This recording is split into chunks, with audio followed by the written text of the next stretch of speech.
We've had 2 quizzes. First one was pretty long. But what will be included on the exam will be the 3 authors. Sorry, I can sleep. Hawthorne, Faulkner, and Flannery O'Connor, and the 3 short stories. Minister's Black Veil, Barn Burning, and Good Man is Hard to Find. And then the terms for fiction. And I will either post on the D2L announcements page or send you via email just a sheet with the terms. You figure out what the definitions of the terms are and such based upon the book. That'll be Wednesday. And then we'll start poetry on Friday, and we're going to have to double up a couple of days, try to do more poems in a couple of days, or just drop some because of the constraints of time. Okay, picking up with A Good Man is Hard to Find, we left off with the family going to the tower, meeting Red Sammy Butts and his unnamed wife, and top of page 430. Red Sammy says, you can't win. You can't win. These days, you don't know who to trust. Okay, now, bear in mind, this is written in 1953, folks. Okay, and he's going to say some things that, grandmother, people are certainly not nice like they used to be. Okay, it's the second time she's kind of implied something about the past. That in the past, what? People behaved properly, the world was better, people knew their place, etc. So she's kind of a nostalgia person. It was always better in the good old days. Okay? Red Sammy says, 2 fellers came in here last week driving a Chrysler. Beat up old car, but it was a good one. These boys looked all right to me. Said they worked at the mill. You know how you let them fellers charge the gas they bought? Now, why did I do that? Now, what does he mean he let them charge the gas they bought? Credit. Nope. Well, yes. What kind of credit? Not credit card. Essentially. He let them put gas in their car because they said they'd come back and pay him. That's the kind of credit. Because credit, the word credit simply means I believe. Okay? Like when someone has a credo. MTSU does not discriminate on the basis of sex, gender, all that kind of stuff. And creed, what one believes. Okay? So, he let him charge it on credit. Apparently, what happened? They didn't come back and pay. Okay? So he says, now why did I do that? And she says, because you're a good man. Yes, I suppose so. It isn't a soul in this green world, next paragraph. It isn't a soul in this green world of God's that you can trust. And I don't count nobody out of that. Not nobody. This is Red Sammy's wife. As she looks at her husband, she's saying, I don't trust you. Okay?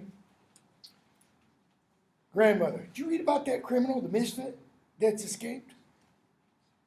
Red Sammy's wife wouldn't be a bit surprised if he didn't infect this place right here. If he hears about it being here, I wouldn't be none surprised to see him. If he hears it's 2 cents in the cash, Red Sammy, shut up.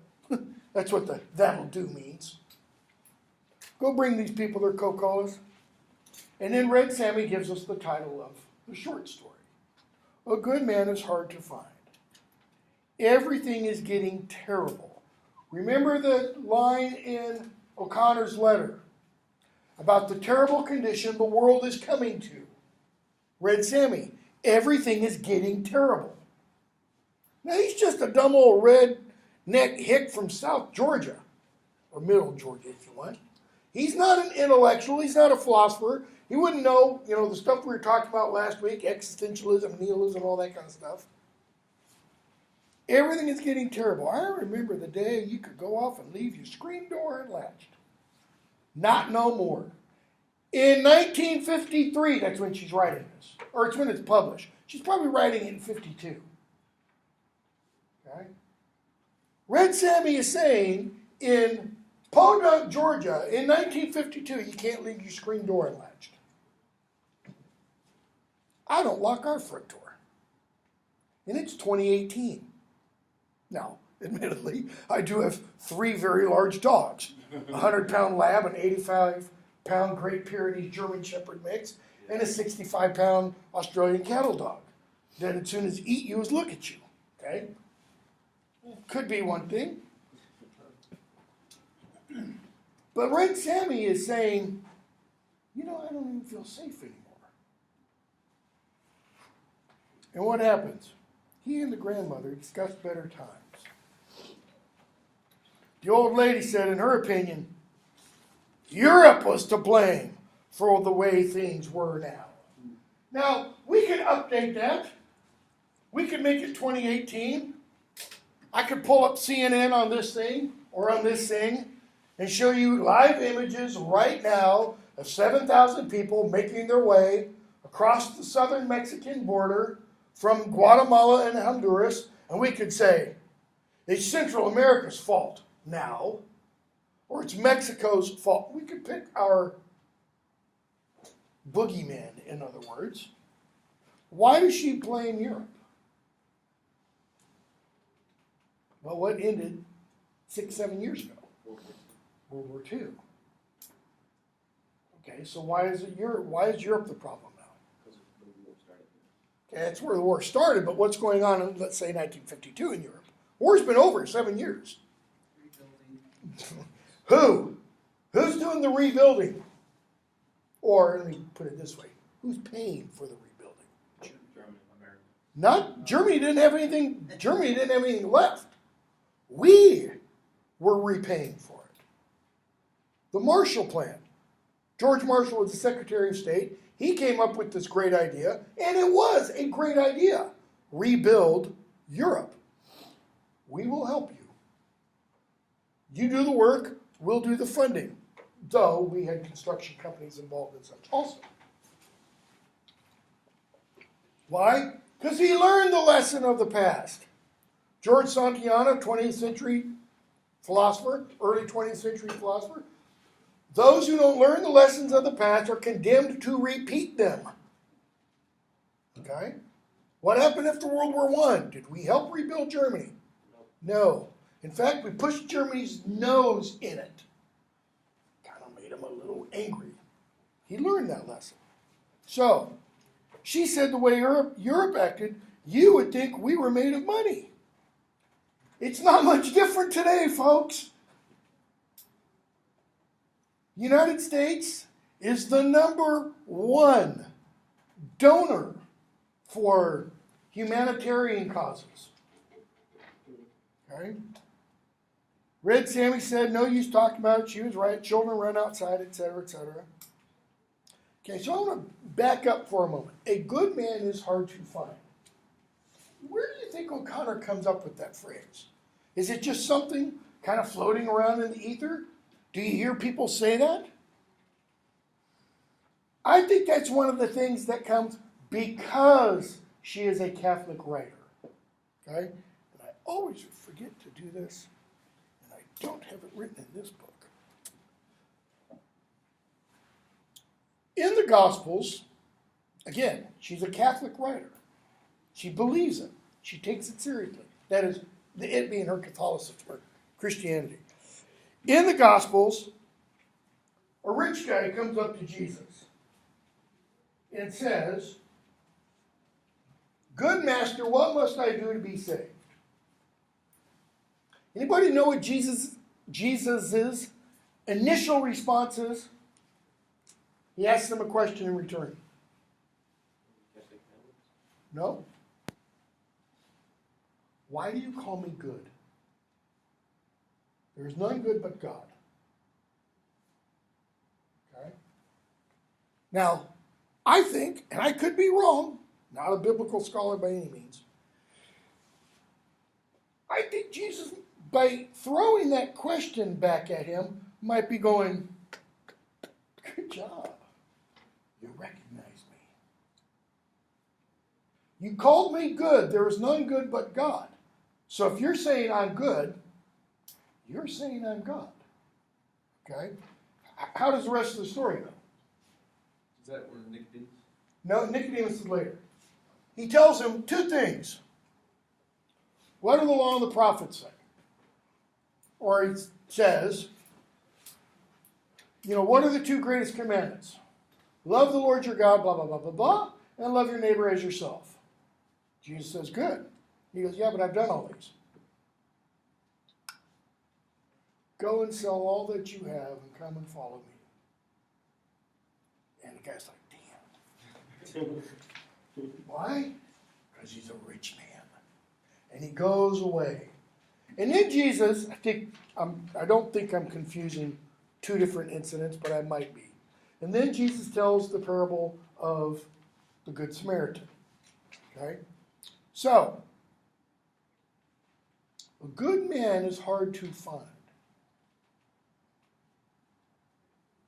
They drive off. Grandmother takes cat naps, and she wakes up for a moment when they're outside the little town of Toomsboro. And she remembers an old plantation she visited in this neighborhood when she was a young lady. 6 white columns across the front. Okay. And she said, that there was a story that there was silver hidden in this plantation when Sherman came through but never found it. And the kids are asking, let's go see. We'll find it. We'll poke all the woodwork, find it. June Star, we never have seen a house with a secret panel. Okay. Grandmother, it's not far from here. It won't take over 20 minutes. Bailey, no.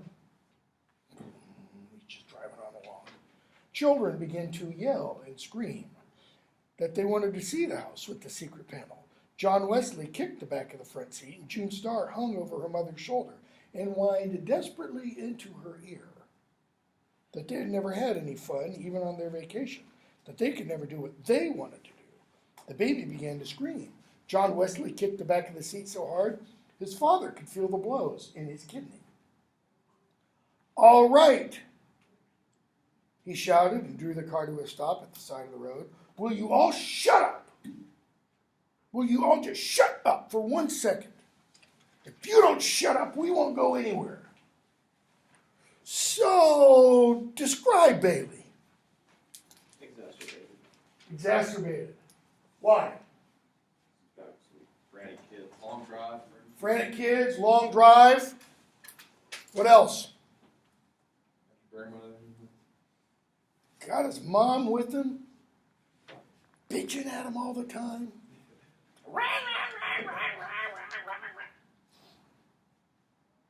Son kicking the back of the seat so that he's getting blows in his kidney.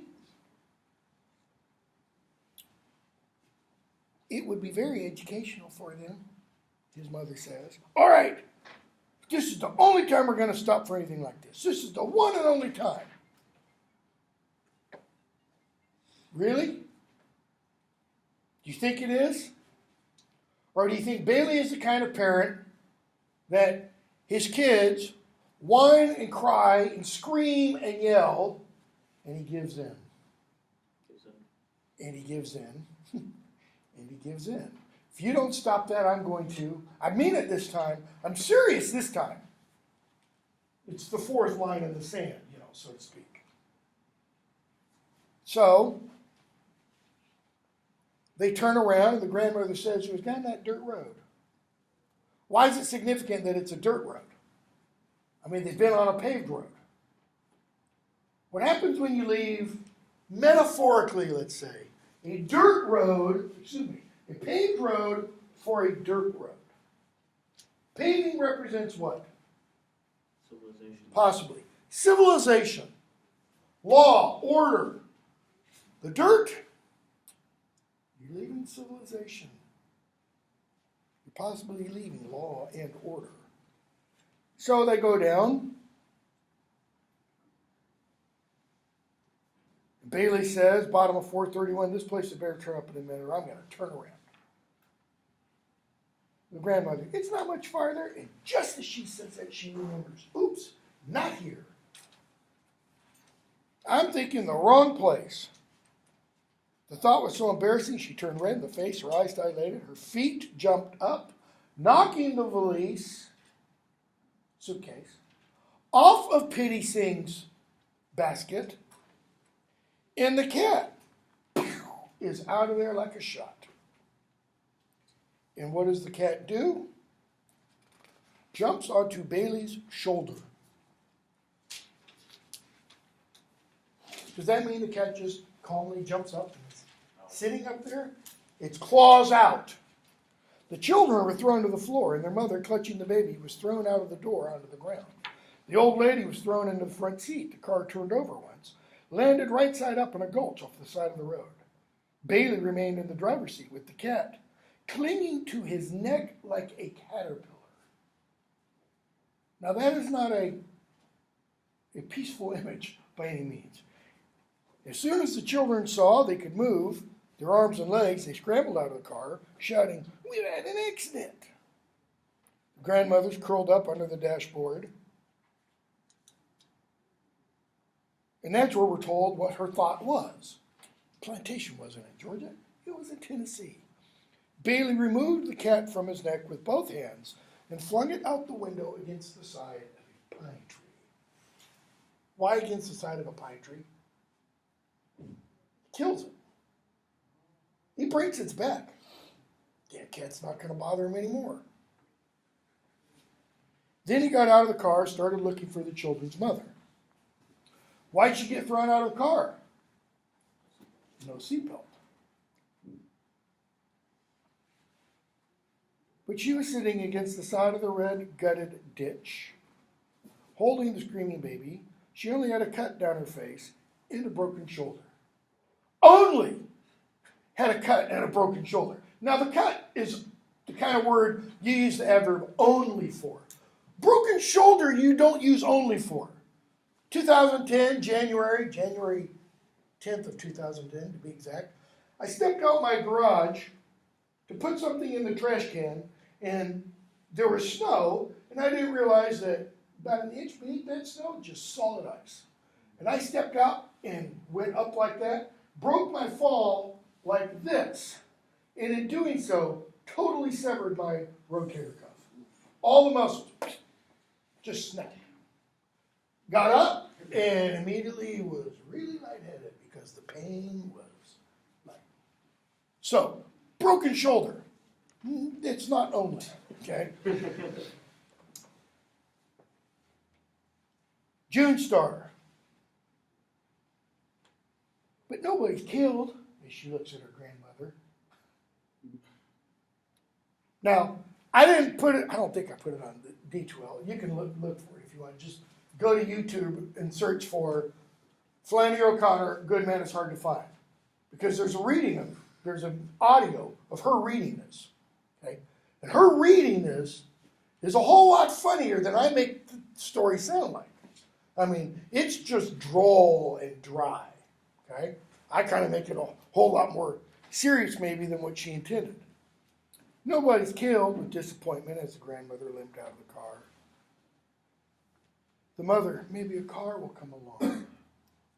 Grandmother, I believe I've heard that injured in Oregon. Road is about, now notice what we're told. Here's the road. They're down here in a gully. And off to this side are woods. They can see up above, and it's probably too steep. They can see up above, and over on this side, there are pines because there's a mountain, and there's another road over here, and they will see shortly, a car. The road's about 10 feet above. They can see only the tops of the trees on the other side of the road. Behind the ditch they were sitting in, there were more woods, tall, dark, deep. And they see a car some distance away on the top of a hill, coming slowly. Car comes on slowly until it stops. Right up here. Their car's down here, turned upside down. Excuse me, it's right side up, but it's down in the ditch. Big, black, battered, hearse-like automobile. 3 men in it. Is 3 significant? Could be. Could be symbolism. They come out of the car, all three of them, older men than the other two, hair just getting gray, silver rimmed spectacles, didn't have on any kind of shirt, blue jeans, holding a black hat and a gun. The two boys also had guns. Children, we've had an accident. Grandmother, we turned over twice, the old man says. Once, I saw it happen. John Wesley, lovely little boy. What you got that gun for? What you gonna do with that gun? Lady, you want to take those kids over aside, Children make me nervous. June Star, what are you telling us what to do for? This shows the naivete of the children. They don't understand. The person with the gun gets to do the talking. Behind them, the line of woods gaped like a dark, open mouth. How's that for personification? For applying human characteristics to something that is inhuman. What have we just been not told, foreshadowed about the woods? It's about to swallow them up. Mother says, come here. Bailey, look here now. We're in a predicament. Bailey knows the predicament they're in. And if only Ma had shut her trap. Because Ma lets the beans out. You're the misfit. I recognize you at once. There you go. Now he's got to kill him. Yes'm. But it would have been better for all you lady if you hadn't recognized me. Bailey turned his head sharply, said something unprintable to his mother. Shocked even the children. They're probably like, finally. Lady, don't you get upset. Sometimes a man says things he don't mean. I don't reckon he meant to talk to you that way. You wouldn't shoot a lady, would you? Now, why does she say you wouldn't shoot a lady, would you? How's she dressed? So that if anybody finds her dead on the side of the road, they know she was a lady. Notice what she's not saying, though. You wouldn't shoot a little boy, would you? You wouldn't shoot a little girl, would you? You wouldn't shoot a little baby, would you? It's like, screw them. Let me live. I'd hate to have to. I know you're a good man. And yet, she said in response to Red Sammy Butts, yep, good man is hard to find. I know you're a good man. You don't look a bit like you have common blood. I know you must come from nice people. So, for the grandmother, what makes one a quote-unquote good man? Is it how one behaves? Is it how one thinks or believes? It's what? Being polite. Is it being polite? Has she said it? Louder. Bloodline. Bloodline. That's it. Who you descend from. Okay? If you descend from, because we don't like the term, we don't tend to think of the term bloodline. Who your parents are. Who your family is. What level of society you come from. Well, what level of society do you think the misfit comes from? Is he middle class, upper middle class? No. He says, yes, ma'am, finest people in the world. God never made a finer woman than my mother. My daddy's heart was pure gold. And he looks at the family and says, watch him, children, Bobby Lee. You know they make me nervous. He looks at the six of them huddled together. Ain't a cloud in the sky. Who the frick cares whether or not there's a cloud in the sky? Why in the world does O'Connor put that little detail in there? Don't see no sun, but don't see no cloud neither. So, we've already been told the dirt is what color? We're told this when the mother is out by the side of the road. She was sitting against the side of the red-gutted ditch. So, why? Because it's red Georgia clay. Okay? And then you have the trees over here. They look above. They can't see any cloud. They can't see any sun. So what do they see up above? No? Blue. It's the color of the sky. Okay? They see blue sky. Shut up, Siri. Stop it. Okay? Grandmother, yes, it's a beautiful day. You shouldn't call yourself the misfit. I know you're a good man. Why does he call himself the misfit? Bailey, hush. Everybody, hush. Shut up. Let me handle this. Notice Bailey squatting in the position of a runner about to sprint forward. So it's like he's in the starting blocks. Is he ready to jump the misfit? Or is he getting ready to hightail it out of there? See ya, Mom. See ya, honey. About 40 years. Meet you in heaven. I appreciate that, lady. Hiram says we can fix this car. Well, first you and Bobby Lee get him and that little boy. Step over yonder with you. The boys want to ask you something, he says to Bailey. Would you mind stepping back in those woods? We're in a terrible predicament. Yeah, they sure are. What did Red Sammy say? The terrible condition the world is coming to. Okay. It's coming to them a whole lot quicker than it is for the rest of the world. Nobody realizes what this is. Oh, I think some of them do. I think Grandma does. I think the misfit and Bobby Lee and Hiram do. So, the grandmother reaches up to adjust her hat brim as if she were going to the woods with him, but it comes off. She stood staring at it, and then she lets it fall to the ground. Well, what does that little hat partially at least represent? I mean, it's part of her outfit, right? It's part of the thing that shows I'm a lady.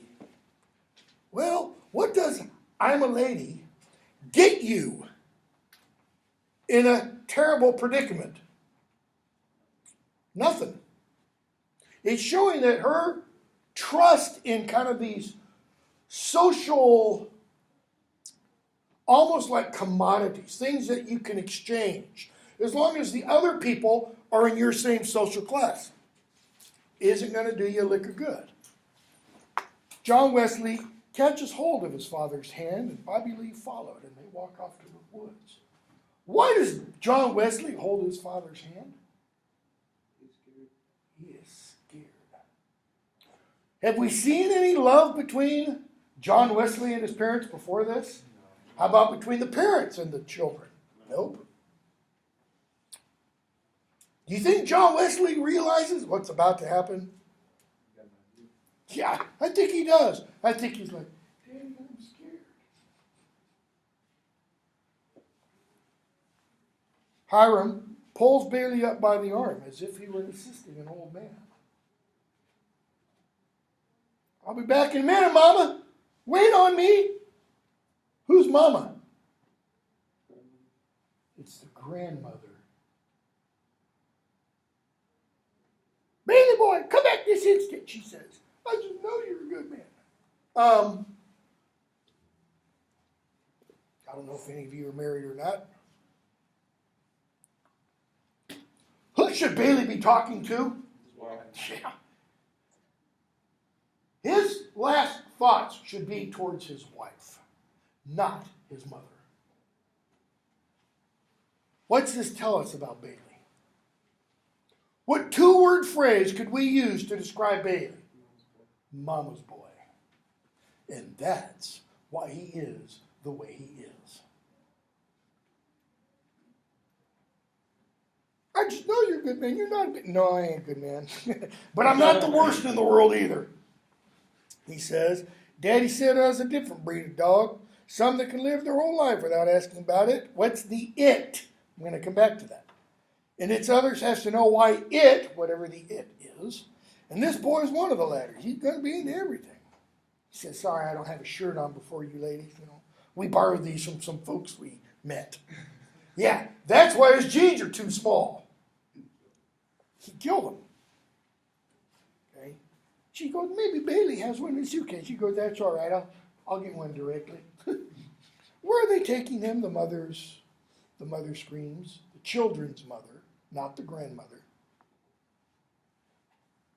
Grandma, you'd be honest too if you'd only try. Think how wonderful you could settle down and have a comfortable life. Nobody chasing you. He goes, yes, somebody's always after you all the time. The grandmother notices how thin his shoulder blades are. And she asks, do you ever pray? Why? Because she's a good either Southern Baptist or good Methodist. After all, their son is named John Wesley, one of the two founders of the Methodist Church, John and Charles, brothers, 19th century, late 18th century Englishmen. Do you ever pray? No. Pow! Pow! Bailey boy. I was a gospel singer once. Pray, pray, pray, pray. Who's she talking to? Herself. She's trying to tell herself, pray. Remember how to pray. He goes on, I wasn't a bad boy, but I always got into trouble. And he says, got sent to the penitentiary. And what did he experience? Middle of that page, 435. Turn to the right, it was a wall. Turn to the left, it was a wall. Look up, it was a ceiling. Look down, it's a floor. In front, a wall. Behind, a wall. Remember what I was talking about the other day about one of the central problems of the 20th century being isolation or alien? That's what he's talking about. The penitentiary was just the physical embodiment of this idea that we all live in boxes and we don't really get out of them. He says, I don't know why I was in prison. She said, well, you must have stolen something. Nobody had nothing I wanted. Well, if you would pray, Jesus would help you. That's right. And she's thinking, oh my God, maybe. Maybe it'll just be Bailey and John Wesley dead. Well, then why don't you pray? I don't want no help. I'm doing all right by myself.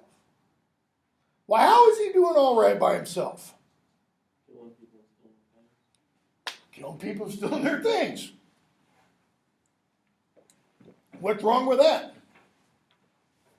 Well, if you have a quote-unquote even quasi-traditional form of morality, you would say, well, that's just not nice. People ought to be more nice. Bobby Lee throws him a shirt. Where does he get the shirt from? Notice the shirt doesn't have big old blood stain on it. The shirt was taken off Bailey first. Okay. I found out the crime don't matter. You can do one thing or you can do another. Kill a man or take a tire off his car. He doesn't mean strip his car when he's inside sleeping. He means you can kill a man or you can help him fix his tire when it's flat on the highway. Doesn't matter. Sooner or later, you're going to forget what it was you done and just be punished for it. Children's mother. She can't breathe. Lady, would you and that little girl like to step off yonder with Bobby Lee and hire to join your husband? But notice how he asks. He asks politely, would you like to join your husband? Yes, thank you. She knows what's going to happen. June started, I don't want to hold hands with him. Reminds me of a pig. So they walk off. Alone with the misfit, the grandmother found that she had lost her voice. There was not a cloud in the sky nor any sun. Second time we've heard that. Nothing around her but woods. She wanted to tell him that he must pray. She finally found herself saying, Jesus, Jesus. Yes'm. Jesus thrown everything off balance. What? It was the same case with him as with me, except he hadn't committed any crime, and they could prove I'd committed one because they had the papers on me. What does he mean it was the same case with me as it was with him? We both got arrested. In other words, the universe isn't fair. Well, except they had the papers on me, but they didn't have anything on him. Of course, they never showed me my papers, he says. That's why I signed myself not. So when he kills somebody, he signs his name, the misfit. That's why I call myself the misfit, because I can't make what all I done wrong fit what all I gone through in punishment. What does he mean, what all I gone through in punishment? Does he mean whatever time he served in the state pen? What's the punishment he's talking about? This. Life. He's saying, it sucks. It's painful. We're being punished, and I don't know why. There's a scream. Does it seem right to you, lady, that one is punished a heap and another ain't punished at all? Right? What's he getting at? The problem of, you can put it this way, pain or evil. Why do bad things happen to good people? And why do good things happen to bad people? Poetic justice says bad things should happen to bad people, right? Poetic justice says 6-year-olds shouldn't get cancer and die. That's not fair. Where is a good God when that happens? Jesus says, you've got good blood. I know you wouldn't shoot. Just did. I know you come from nice people. Jesus, you ought not to shoot a lady. I'll give you all the money I've got. Lady, never was a body that gave the undertaker a tip. In other words, I've already got all your money. You're just not aware of it yet. Jesus was the only one that ever raised the dead. Why does he say that? Notice what it's in response to. Baby boy, baby boy. And he says, Jesus was the only one that ever raised the dead. What does he take her baby boy as? Lazarus, come forth. It's like her trying to raise. And he's going, no, it ain't going to work. Jesus was the only one that ever raised the dead, and he shouldn't have done it. Why not? He thrown everything off balance. If he did what he said, okay, if Jesus did what he said he did, then it's nothing for you to do but throw away everything and follow him. Like he told the rich young ruler. I follow the law. I love God. Go and sell all you have. Follow me. Okay? So the misfit agrees with that. But if he didn't do what he said he did, or what others said he did, then it's nothing for you to do but enjoy the few minutes you got left the best way you can. By killing somebody or burning down this house. You think maybe she read Barn Burning? I kind of think she did. Or doing some other meanness to him. No pleasure but meanness. Why? If he didn't do what he said he did, he is getting at. If all of that is not real, if there is no divine punishment or reward, and this is all there is, and life is nothing but pain, Highness, then screw it all. And screw everybody else. I like your car. Boom, it's mine. I like your wife. Boom, she's mine. Whether she wants to be or not, you know. No pleasure but meanness. And notice, his voice is almost a snarl. And she says, maybe he didn't raise the dead. Whoa, she's having a crisis of faith. Does she really mean it? She says this mumbling. And what does the misfit say in response? I wasn't there, so I can't say he didn't. He might have. He might not have. What does the misfit not have? What does he lack? Proof. He lacks proof. I wish that I'd been there. It ain't right I wasn't there, because if I had been there, I would have known. That is, if I'd seen it with my own two eyes. Who wasn't there in the upper room after the resurrection to see Jesus the first time? Thomas. The 11 disciples, the 10 disciples are there. They've gathered, and they say, Thomas is there the following week. They say, Thomas, we saw the Lord. He's risen from the dead. And he's like, yeah, right. Unless I put my finger through the hole in his hand and my hand in his side, I will not believe. The next week, they're all gathered together again. Jesus taps on his shoulder. The door is locked. He doesn't tap on the door and they let him in. He just shows up. Taps on his shoulder. Come on. You said, come on, do it. Come on, it tickles. Okay? And Thomas says, my Lord and my God. What does Jesus say? Blessed are you who believe, who saw and believe, but more blessed are those who don't see and believe. He doesn't see, but he also doesn't believe. And his voice seems about to crack. He said, if I'd have been there, I would have known. If I would have been there, I would have known, and I wouldn't be like I am now. That kind of implies he doesn't like what he is now.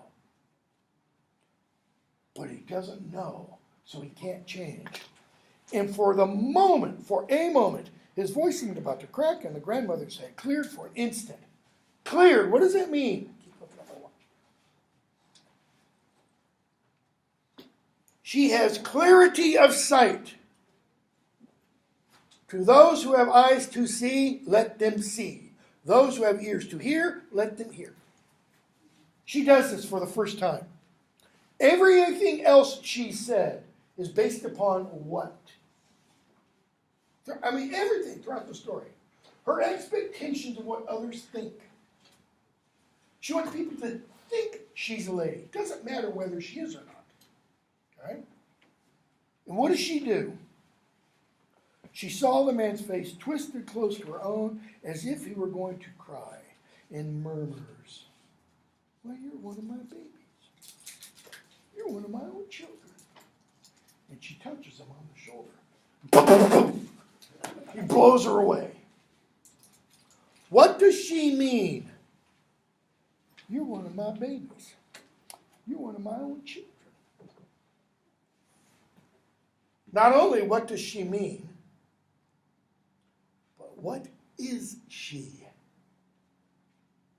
Is she merely the grandmother? Or is she a different kind of mother? That is she symbolic of something else? You're one of my babies. Bailey is her what? Her only son. She doesn't have any others. So what can she mean? You're one of my babies. God's child. Okay, if that's the case, then is she God? Probably not. You might be getting closer there, Ryan. Might she represent the church? Which, remember, in that letter, O'Connor says is what? Really hard to endure. In fact, it's harder to be in the church than it is to be out, almost. You're one of my own children. And he kills her. Why? Well, if she is representative of the church, and she does use the AT&T motto, reach out and touch him, she breaks through those four walls that he talked about. Is that a form of proof that Jesus did what he said he did? That the church will always be there? That the Holy Spirit will always be, because keep in mind, The Holy Spirit infuses the church, and the Holy Spirit is the comforter. She's trying to comfort. Notice she's no longer saying, "You're not going to kill old lady, are you?" What does she do for the first time? She tries to empathize with him. She's not thinking about herself for the first time. She's thinking about somebody else. Boom! What does he say? She would have been a good woman if it had been somebody to shoot her every minute of her life. Why would she have been a good woman if there had been somebody to shoot her every minute of her life? Then she would have cared for others. Bingo.